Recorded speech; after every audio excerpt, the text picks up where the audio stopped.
What's happening, sports 5 fans? likes for whoever kid figures out what the intro to that song is, or what song the intro is. It's pretty easy. What's happening, sports fans? That's Tommy Morris. The other voices you will hear are Bodie Da Silva. I'm here. And Noah Laxina.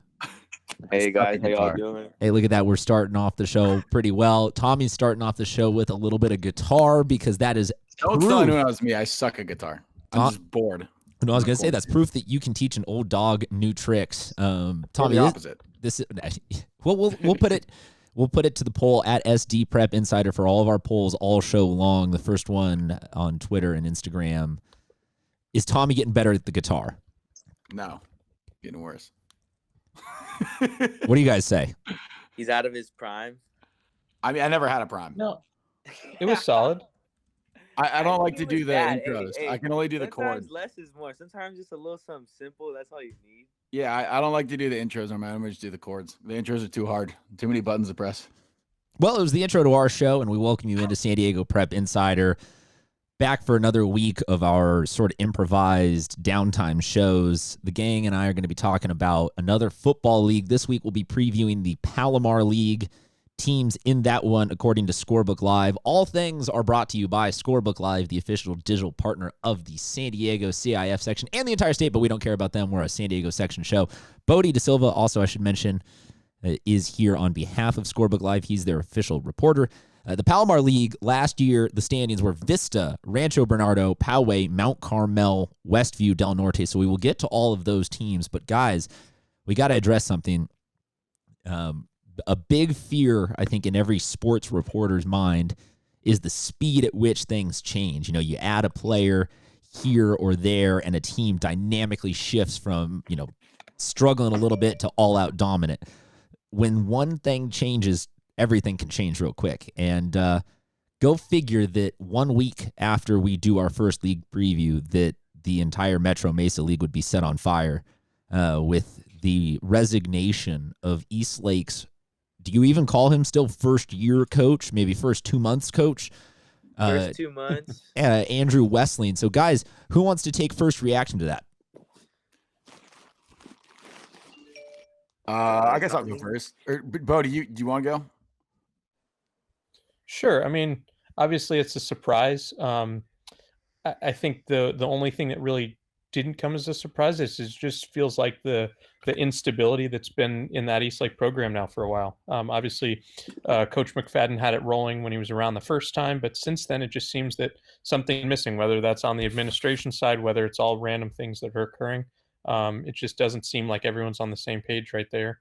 And it's disappointing because they have athletes to compete at a high level, and it just they're not able to get everything straightened out. And obviously it cost them a good coach that was gearing things up in year one. Noah? Yeah, I agree. Eastlake is still one of the top schools in the South Bay. Definitely attracts the most kids out of the public schools in the South Bay. And it's really sad that didn't work out because Coach Westling is definitely someone that knows how to promote a program and knows how to, get the ship rolling. And I feel like it was going to be a nice little light of life into that Eastlake program. But now, it's open again. It's another hot job for a coach to want to have. And I hope that, in the future, that administration and the future coach can be on the same page, so that way Eastlake can get back to being where it should be, and that's competing at a high level in San Diego football. Tommy? For me, all of it was odd because we obviously living in quarantine times right now.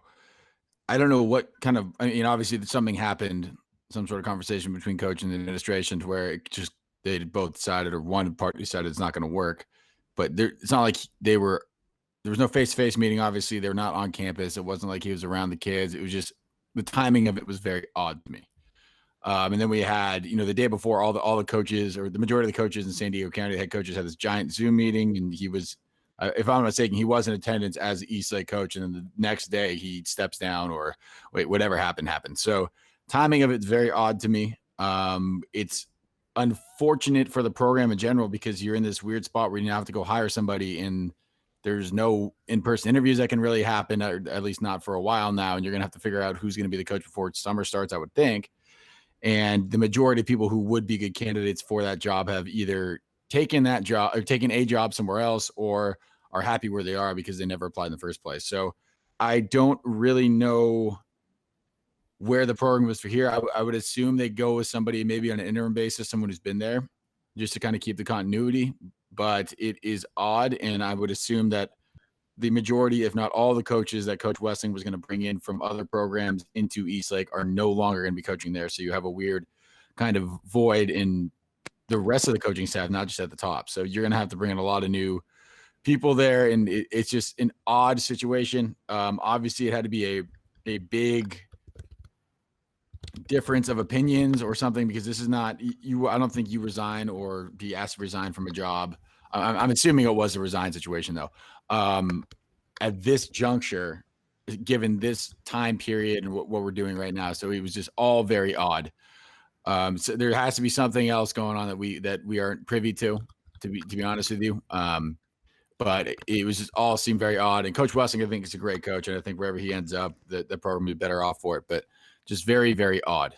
Well, let me jump in, because I think my brain gravitated towards something that was maybe, speaking a little bit to those bigger forces that you were saying about, Tommy. And I backtrack it a little bit, and I look at how did Wesleyan arrive at a situation like this, and it was because not A leads to B leads to C. There's a lot of things in the process, but he was at Hilltop. Everything was humming. They were moving up divisions. They were winning games. Offenses were setting records. Then he no longer has a position to teach at Hilltop like he had been. He had to go over and start teaching at Castle Park, so it became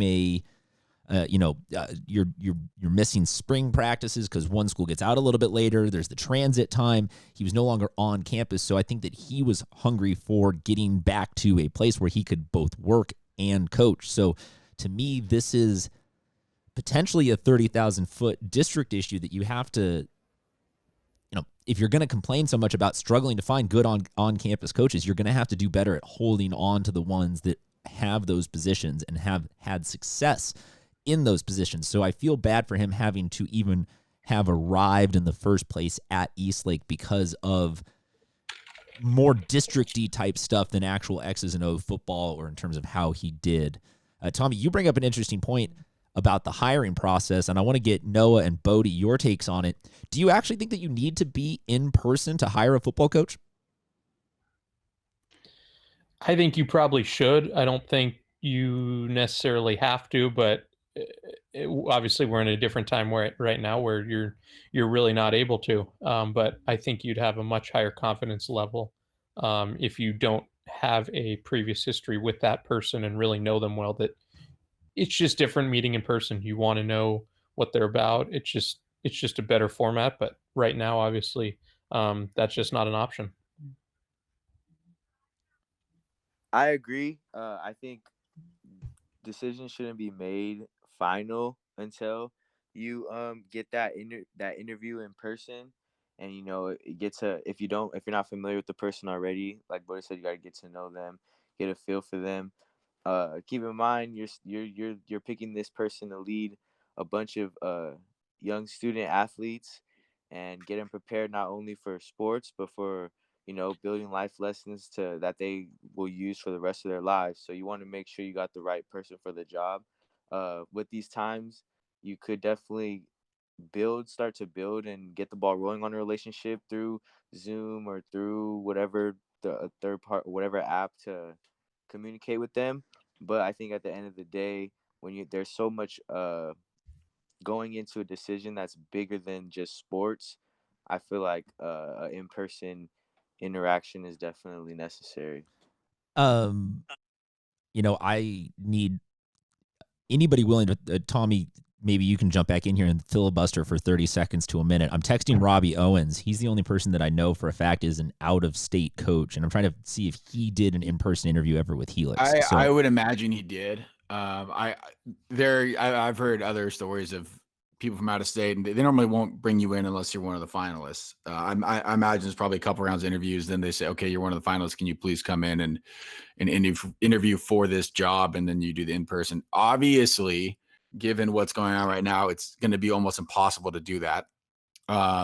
Which is why I think they're going to have to look locally, either take an assistant from somewhere else, or that is, either played against Eastlake or knows some of the administration and has some sort of familiarity with them, or just have an assistant that's been there step in as an interim to be the head coach. Because realistically, we don't even know when the season's starting. So it's really hard. It was going to be hard for any first year coach like Coach Westling was supposed to be, to get their program going with potentially without summer ball, definitely no spring ball. And then it potentially either, a shortened training camp or, a shortened season. It's hard to get the culture going. So this is going to be extra difficult, which is why I think you need someone who the kids are familiar with so that they can kind of,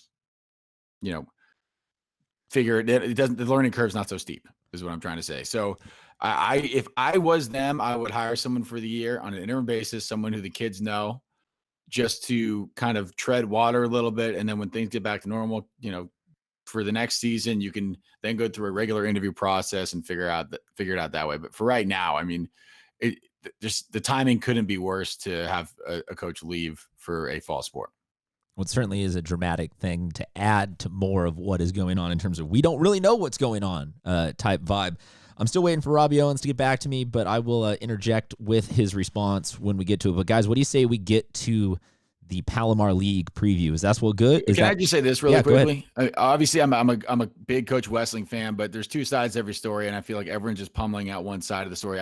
I am sure there is a side from the admin that we're not going to hear ever, because there's just no reason for them to give their side of the story. But to just go out and blatantly blame the administration at Eastlake without having a full scope of the picture is, I think, irresponsible and dumb. So I'm sure, again, I like Coach Westling a lot. I think he's a great coach, and I'm sure he had his reasons to step down. But to say that this is an administration problem and they have no idea what they're doing and it's a total one-sided thing, I think is very incorrect. And I would not rush to that judgment. Again, I do side with Coach Westling. I think this is probably one of the situations where it's 80-20.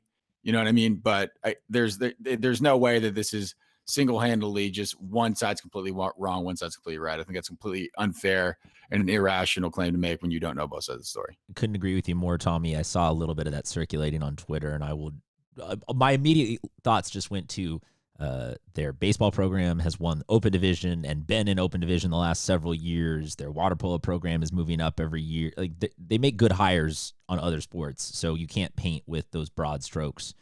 Totally agree with you there. Any final notes on that, guys, or can we move on to the Palomar League? We can move on. Palomar. Alrighty, so last week when we previewed the Metro Mesa League, I realized that we sort of didn't do it in any particular order, and then when we published it, everybody thought that we were saying that we thought that's how the league was gonna go, with Eastlake winning Mater Dei, then Olympian, Benita. Like they thought that's how the standings were gonna be, and I realized that maybe we should just do things alphabetically. We could do last year's standings. So how would you guys rather preview this league? Last year's standings or alphabetically? Let's do last year's standings. They give a little bit of a reward Like for those who finish at the top. Yeah. Give them my one nice little shout out. All right, so last year's standings went Vista, Rancho Bernardo, Poway, Mount Carmel, Westview, Del Norte. So let's start there with Vista. This is a team that is going to lose a huge presence in its backfield due to graduation last year. Let's just go down the line. We'll start with you, Bodie. Yeah, they were super impressive. I got to see Vista a couple times last year. Obviously, the three-headed monster at running back, Desmond and Nelson and Brian Kelly. And so obviously you got to overcome that. They're going to bring their quarterback back, Travis Bennett. He had a really good year last year, 10 touchdowns, 1 interception. And defensively, they've got some really impressive guys. Grady Chancellor had 6 interceptions as a junior back there. And I think this is a team that they're going to have to kind of change their identity. I think it'll be more of a defensive team, but you've got an experienced quarterback and some experienced defensive guys. So I don't think it's out of the question for them to come back and compete for another league title. Well, last year, 5-0 in league. Two of their losses were a game that they ended up forfeiting and a La Costa Canyon loss that was, I want to say, double or triple overtime, something really dramatic like that, a 1-point game, 24-23. So, the defense already was impressive enough last year. Noah, what do you see for Vista? Yeah, I think Vista's gonna be strong. I think every year you can count on them being very physical and really well coached. So I think that's gonna carry on. I feel like having an experienced quarterback, especially in this situation, because like we've been repeating over again that they're not gonna get a lot of time with these kids during summer and install in the playbook, stuff like that. So having an experienced quarterback is going to help a lot. I also feel like even though you're losing three running backs, there's a lot of teaching, a lot of wisdom that went on in those practices with those guys. And I feel like the next set of running backs are going to be that are coming up for Vista are going to be excellent as well. So I think yes, they're losing a lot of stars, but there's also some stars that we don't really know about yet that are going to blossom into those stars when the season starts. Tommy?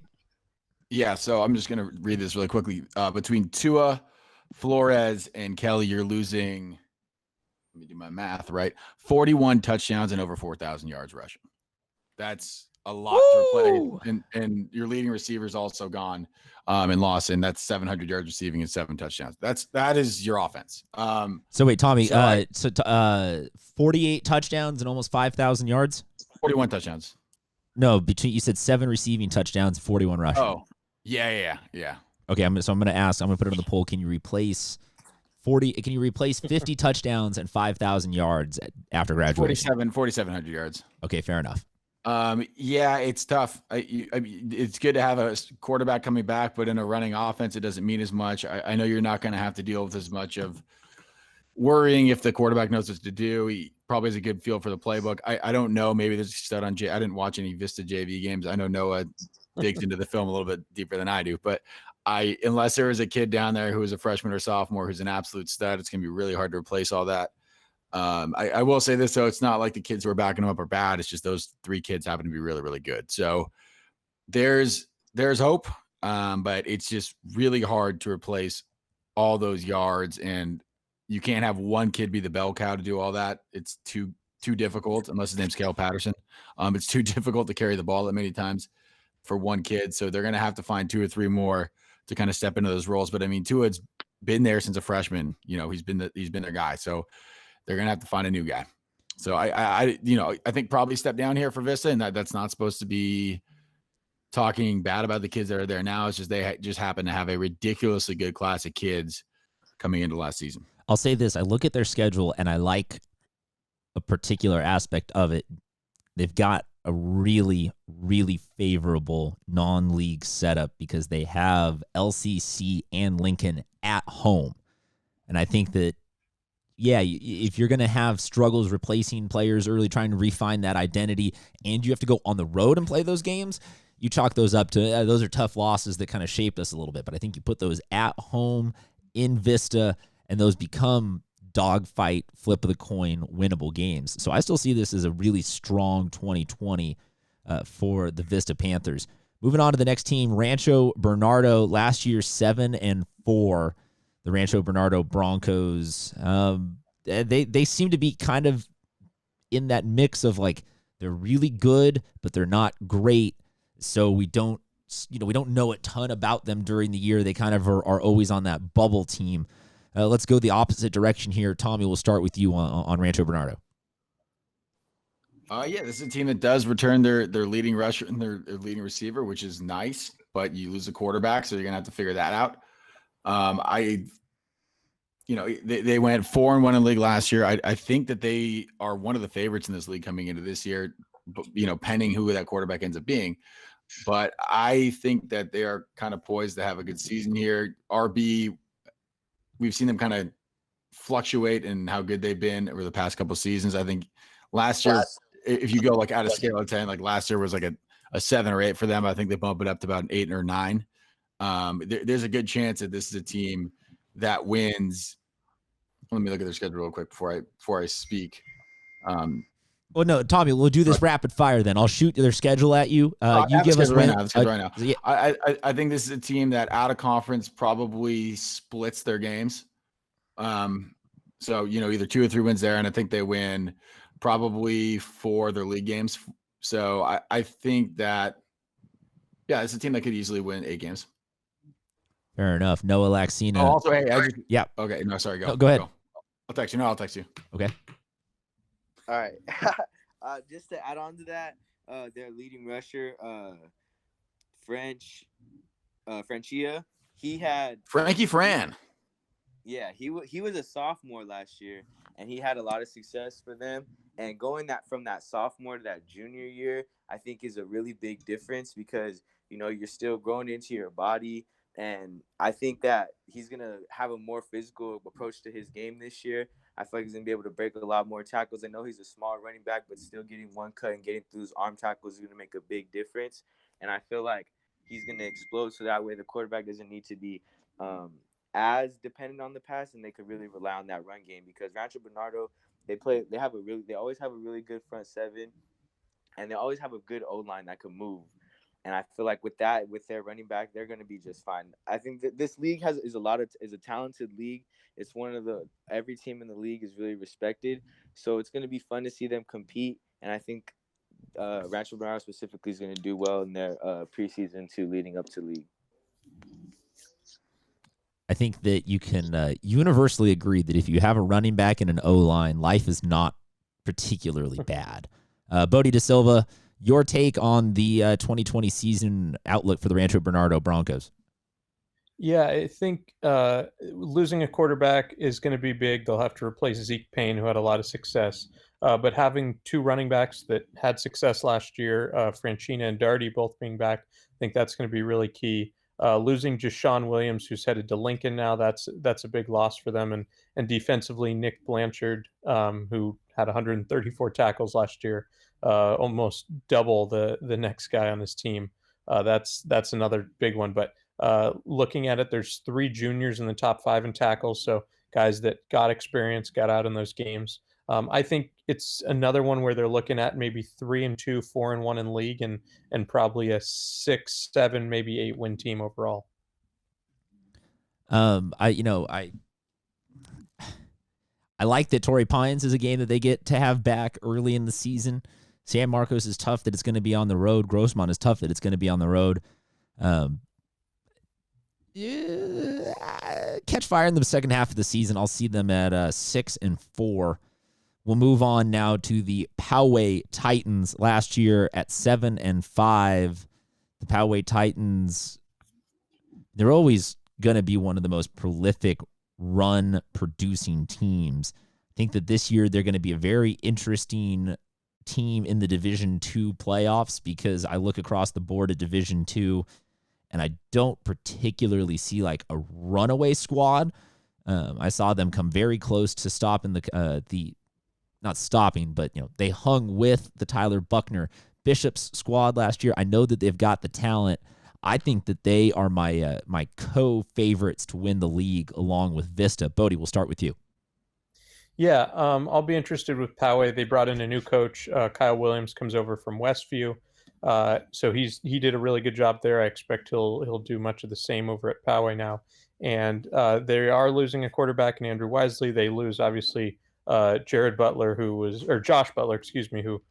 had a couple big years there and just thousands and thousands of yards. And so they'll need to bring in some running backs because it looks like you going down the list, no one that comes back had more than 7 or 8 carries. So replacing a bunch of running backs and your main quarterback's a big deal there.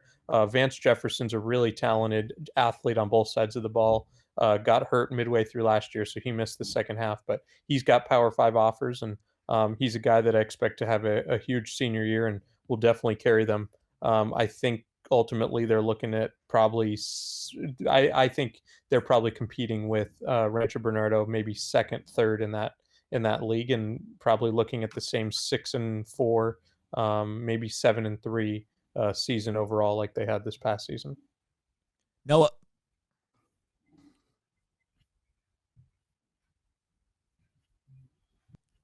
Lax, you there?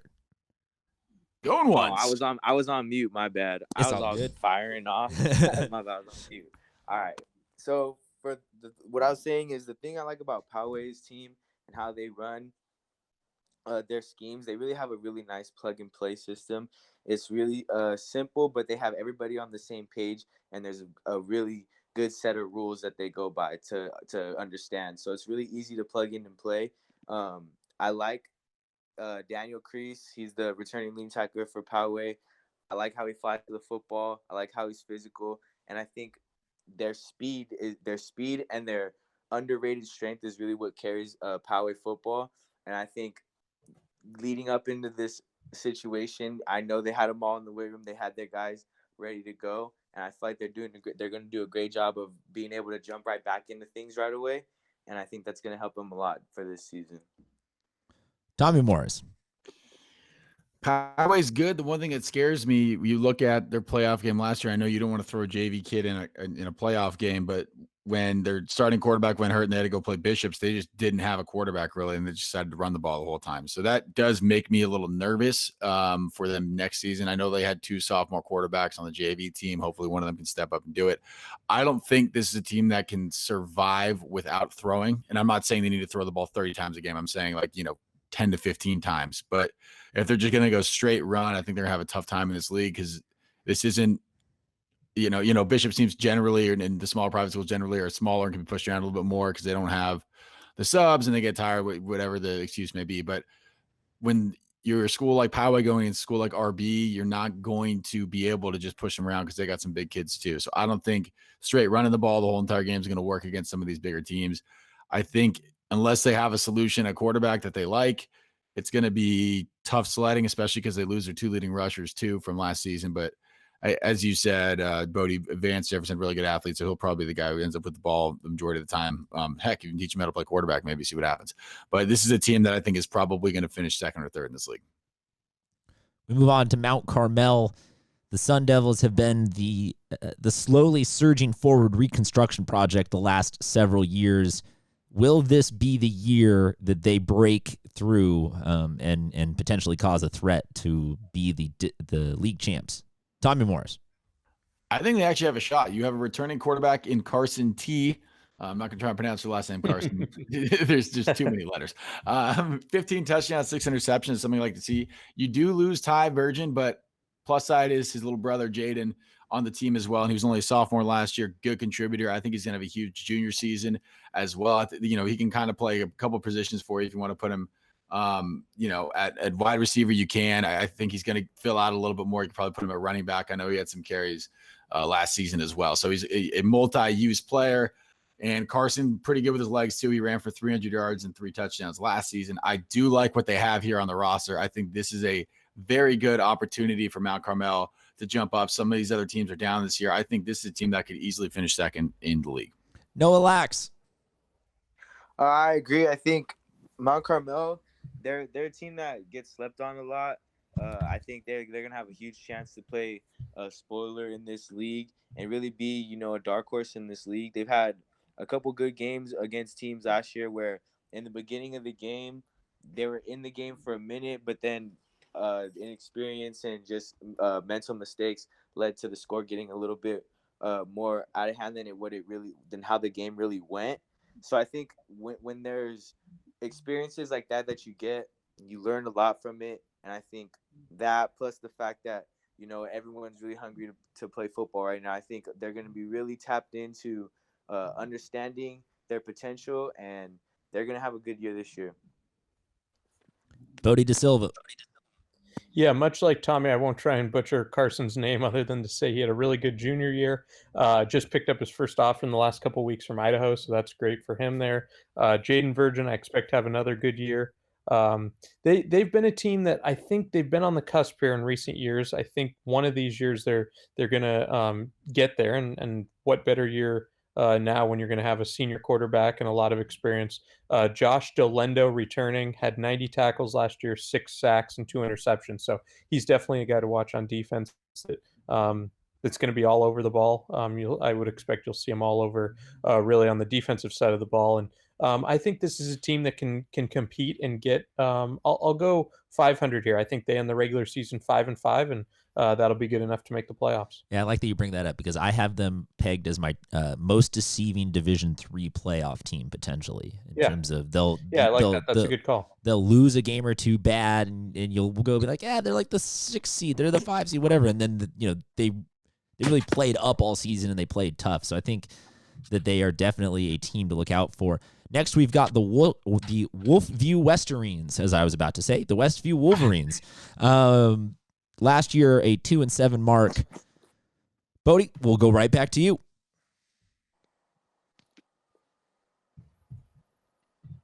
Bodie, you're muted. Yeah, he's muted again. We got to figure this out. We're new at Hey, this. you know what that means, though? That just means we're all super nice people because we don't want to, As I'm on mute, I finally realized. Well, yeah, no, but that's out of respect. Yeah, no, I love it. I love it. Okay, so Bodie, Westview, take it away. Sorry, I have my dog snoring next to me. I don't want it to be too loud. But so Kyle Williams moves over to Poway. Westview brings in a new coach.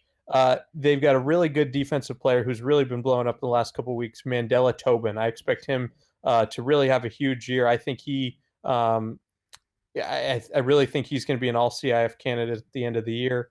Ultimately, though, there's just not a ton on the team around him.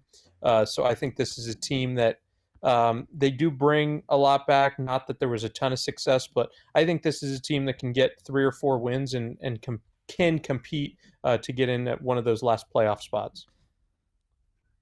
Noah Laxina. Yeah, just to add on that, this is one of those teams where because of the league that they're in, they might get a little bit outshined by the other teams in the league. But like Bodie said, I think they could rack up more wins this year. Obviously, it's going to be tougher with a new head coach, but that's going to be any new head coaching situation. But Westview has an opportunity to, shock a lot of people. And a lot of times when we don't talk about teams a lot at this time of the year in April, there's always some teams that we didn't talk about that end up being pretty good. And hopefully Westview could figure it out and find a way this year. Tommy. I think it might be a long season for them. And, they got Tobin as a great defensive player, but you look at the, record from last year, the JV team went 1-8-1 if Max Preps is correct. So not exactly encouraging, but I think it's just a tough league. This is a team that would be able to compete with the other teams in division, but just the league itself, I think might be a little too difficult for them. But if they do sneak into those playoffs, I think they can win a game or two. All right, so I'm going to, for those of you that are newish to the show, just stumbling upon us in terms of your boredom during this lockdown, I'm going to let you in on a little bit of a secret. While Tommy, Noah, and Bodie are all out there doing legitimately researched and sourced journalism and providing actual intelligent facts, I tend to play the bumbling fool that goes off of gut feelings and raw predictions. And I know for a fact in that realm, Westview is always good for one absolute takedown of a good team every single season. Doesn't necessarily happen every sport, every season, but as a school, they are always good to take down some sort of top-rated team. So I see Mandela Tobin or somebody on that defense making the biggest play of the entire year and completely snaking somebody, Vista or RB. This team will play spoiler and decide the league in unintentionally type of vibe. The last squad that we got to talk about in the Palomar League is the Del Norte Nighthawks. And if nothing else this season, we simply consider it a success to have Manai Hazlitt healthy and back on the field with us after surviving non-Hodgkin's lymphoma and not being able to play for his entire junior year following a breakout sophomore year. So it's already a win because we've got him back and healthy and amongst the football community. But legitimately, though, that also seems like that could potentially recharge this Del Norte program. Tommy, what do you say? Yeah, talk about that. Manai Hazlitt, you talk about a kid who arguably was the best player on the team as a sophomore, misses his junior season, unfortunately, but he is back and he's still, I have full faith in that kid. But you look at their schedule from last year, you look at the record, 2-9, doesn't seem that great. But if you look at some of the games, I mean, first of all, they beat La Jolla, which ended up being a state champion. So that's a good win. You take a look at, the Vista game, they only lost by 7. That's pretty encouraging, especially because Vista was a team that didn't lose a game in that league. And then you look at Patrick Henry. Patrick Henry ended up being a really good team, and they only lost to them by 7 in the playoffs. So I think this is a team. Yes, they were 2-9 last year. I don't think that's going to happen again. I think this is in regular season. I'm going to take a look at their schedule really quick just to make sure there's nothing crazy on there that I didn't know about, because obviously out of league is a little bit different. And if you look at their schedule, out of it's not in there, gosh darn it, not fully in there. But I think this is a team that's probably going to win about 4 games in the regular season. That'll get them into the playoffs. In the playoffs, I think they'll get to the second or third round, because they're going to, again, just similar to Westview, they're in a lower division than the rest of the teams in this league. So strength of schedule is going to help them out a lot, and playing these tougher teams is going to help them when they go down in their division to play in the playoffs. So this is a team I think could easily make the semifinals of the playoffs. Noah. I agree as well. I think, and by the way, Del Norte is a great place to play some football too. Their stadium is nice. They have a great community, and I feel like that post Corona, there's going to be a lot of good vibras over at Del Norte. A lot of people are going to go out to the football games, and I feel like they're going to go out and compete. Even with they're going to have that return spark. And last year was about they're really hurt and really wounded and really just trying to recover and focus on life and things like that, and really caring for their brother. Now it's kind of like, hey, we got him back, let's go to work. And now I feel like you could see that next step in evolution for their program really taking strides forward this season. Bodie, the sound of your dog breathing is so delightfully relaxing. Actually, can I change what I said real quickly? I didn't realize that they dropped down to 4. This is a team that could win Division 4. Boom! They're going to make the championship game. Calling it right now. Fair enough. Love it, Tommy. Thank you for spicing that one up a little bit. And I'm sorry if my yelling woke up your dog, Bodie.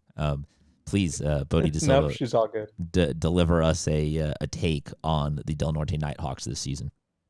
Yeah, so as Tommy mentioned, looking at their schedule, they had that impressive win against La Jolla, close loss to Vista, and then there were games like Poway where they didn't score. Rancho Bernardo, they lost by a lot. I think it's just the consistency they need to get worked out. Obviously, you welcome back Manai after the sophomore season that he had that first put him on the map there. I really think, as Tommy just said, kind of guaranteeing the D4 title for him, I really think that's within reach. They may not have a great regular season because we've gone through this league and it's talented, but I think just getting to the playoffs is the step there, and from there I expect them to be tested and be able to win it, really. Yeah, we moved from last week when we did Metro Mesa to having 3 leagues involved to this is now, or 3 divisions involved to this is now 4 divisions spanning 4 through 1. So you definitely, does iron really sharpen iron, and then they all come out, stronger and better in the playoffs for it? Or is there a point at which you just need to get there and win some games? Certainly will be interesting. I think that the further we get into the division era, you start to wonder, do we really still need league? Should people be playing in division games? All that kind of stuff. But that is a podcast for another day. Guys, thank you so much for sticking around and doing all this. Still haven't heard from Robbie Owens. Was really hoping that we would get an answer from that during the show. I suppose I will have to amend that. On our way out, let's just share something fun or positive. Let's put some vibres, as they will be, from your life into the world. What was something fun or good that happened in your life this week, Tommy? Fun or good that happened in my life this week. I broke my phone on Monday, and I got a new phone. So I guess I got a new phone, so that's good. No lax. I guess it's kind of bad because it cost me money. But at least what kind of new phone did you get? I had the upgrade available, so I upgraded. Okay, so it ended up not being the worst thing. So what fun fact? Well, okay, so I have a treadmill now. That's I have a tread because I was quarantine or whatever, and so I didn't realize that my sweat drips into the little holder where my phone is, and it just got super wet. And after a couple weeks of it just being drenched in my sweat, I think it just finally had enough. So I was on the treadmill. And I was trying to type it wouldn't type, I was like, that was weird. And then, a week later that was happening. And it started blinking, flashing white. And then one day just giant flash and just off. It was almost like a star exploding. When it's supernovas, it just is giant white flash and then just dead. Just no hope for it. So Got a new phone though. No, what's good, man? For me, I've been loving how everybody in my family wants to be elite chefs now. So, I wake up and there's like an omelet station for me. There's bacon. Like, there's just a lot of good food in the house right now. And, what? There's an omelet station? That. Yeah, like who's making the omelet? Who's making the omelets in the family? Who's cooking? My sister's right now. She really like is into making omelets. So she'll wake up when she's done with her little workout and stuff. She'll go in the kitchen and be like, "Oh, you want an omelet?" And me and my parents will be like, "Yeah, please, we'll make an omelet." Then for lunch, my dad's like, "Oh, I'm gonna make these." Like he makes these really good sandwiches. So then he'll make the sandwiches, and my mom like, "Oh, I'm trying to make muffins." So it's been really good, just eating good around the house. Keeping me on my toes though, because that makes me want to work out more. And Noah. Next time an omelet is going to be made, please FaceTime me and let me know so that we can have your sister, because your sister's a very talented lacrosse player, so we can have her on as a top recruit, but a top recruit that's making an omelet while doing an interview. Oh, that sounds fire. I'm gonna let her know. Yeah, we just got some more eggs too today, so deal. That's probably gonna happen in the near future. Wait, before we get to Bodie, can I ask Bodie a question? I would love to hear you ask Bodie a question. Bodie, what do you think your dog is dreaming about to make him make that noise while he sleeps? Definitely the next meal. Considering it's an English bulldog, it's definitely the next meal. Bodie, is your dog eating at the table with you? Does the dog eat specific highfalutin kibble? Does the dog eat other humans? What does the dog eat? So every night for dinner, she gets a hamburger patty. That's it? Just a hamburger patty? Just you? No. I mean, there's some veggies in there. Sprinkle some cheese. But yeah, let's move it down here. There we go. Oh, she's out. Bodie. Sorry, that's my bad. It's it's okay, man. Another inside moment for this all is this reminds me of the time that Noah mouthed the F word in the middle of playing Super Smash, and that just makes me miss you guys. And I really cannot wait till we all get back together. So I appreciate everybody who's doing the social distancing. Go ahead, Noah. Oh no, I was just agreeing with you. It's gonna be that post-Corona podcast is gonna be special. No, you guys all up in some Mario Kart and some Super Smash Bros. Dude, yes, but we're gonna have. When we get this whole thing back together, we're getting you guys over here, and we're gonna grill some carne asada, and we're gonna have catering, and we're gonna do this right. So yeah, it'll be good, but it'll be unfortunately, it sounds like it's gonna be next football season that we finally are able to come see each other. Bodie, what's good in your life? One of these days, I'm gonna win an online MLB The Show game because it's bound to happen. I've only lost 7 in a row, so I'm on my way. No. You cannot say that because I'm pretty sure that you've beaten me. I'll send out this. Well, yeah, but that seems like months ago when that happened. I have very much regressed at this game. I'll send out the rankings updates.